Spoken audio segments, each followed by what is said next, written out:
You ask Tiger to solve. This deals with linear equations with one unknown.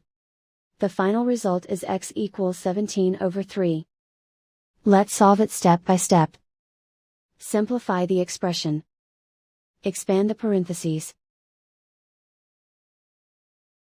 Group like terms. Simplify the arithmetic. Group all x terms on the left side of the equation. Subtract 2x from both sides.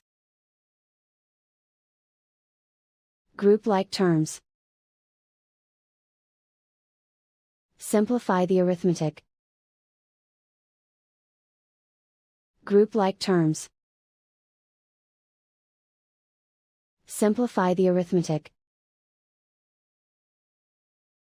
Group all constants on the right side of the equation. Subtract 15 from both sides.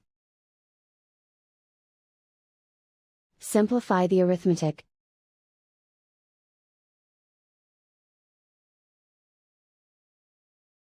Isolate the x.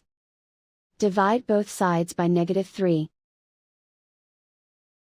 Cancel out the negatives. Simplify the fraction. Cancel out the negatives. And so the final result is x equals 17/3.